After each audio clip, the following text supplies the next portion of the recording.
Hello, তুমি কন্ডে রে? ওই তাই তো বাজারে আসি, বাজার তো না কেন স্কুলের মাঠের দিকে বসি। ছোট ছোট ছোট কালের বন্ধু বান্ধব সকল অমান্য একটু বই গপসপ মারিয়ে। আচ্ছা, দেরি করবা নাকি বেশি? না দেরি করতেন না, কিয়া লাগবো নাকি? না, এনে আপতো অবসর ভালো লাগে না তো হিলে বলি। এসা শুনো না, তোমার ছাড়া আনতে 1 মিনিটও ভালো লাগে না, তাড়াতাড়ি চলে আইও বাড়ি। আসা নে, বাপরে বাপ জামাইলা কেন হঠাৎ করে ভালোবাসা তাকে উতরা হয়। আচ্ছা চলিয়াই দাও, চলিয়াই হবে তো 7টা না বাজে চেকা করর। চলিয়াই তো। আচ্ছা তোমার একখান কথা জিজ্ঞামু, মনে কষ্ট যাবে নি কোনো তোমার? না, মনে কষ্ট যাইতো না, কি কইবা কনা? আচ্ছা আজ দেখলাম যে আর বিয়ের হরেতুন, মানে তোমারে বিয়ে করবার হরেতুন তুই আরে এত ভালোবাসো, এত খেয়াল করো, এত টেক কেয়ার করো।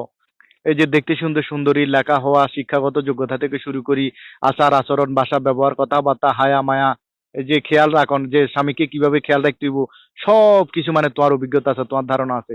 তুই এত ভালোবাসা দিছো, মানে বিয়ের হরে তো আরে এত ভালোবাসা দিছো, এত টেক কেয়ার করি, এত খেয়াল রাখছো। আসলে এটা তো সব পুরুষের কোয়ালে নাই, কোয়ালে থাকে না। কিন্তু এখন আর প্রশ্ন হলো যে তুই এত নিখুঁত হওয়া সত্ত্বেও, এত একজন ভালো মানুষ হওয়া সত্ত্বেও, মানে আগের জামাই তোমার ডিভোর্স কিনলে দিল। সে কি বুঝি তোমার ডিভোর্স দিল, কি বুঝি তোমার ছাই দিল? আসল কথা কি জানো?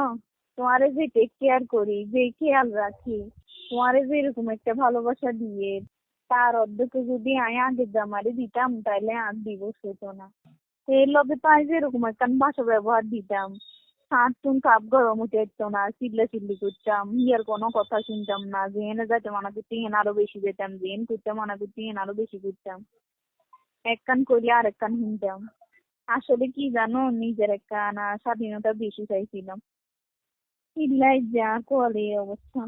আচ্ছা, এঙ্গে কি খালি কথা কইবেন না, তাড়াতাড়ি আইও। আচ্ছা চলে আইয়ে মনে কষ্ট নিও না আবার, হ্যাঁ? না, আসলে খুব মনে না প্রশ্ন না, ইয়ান জাগলো। হ্যাঁ। না আচ্ছা না, চলে আইও তাড়াতাড়ি। আচ্ছা ঠিক আছে, ওকে আইয়ে।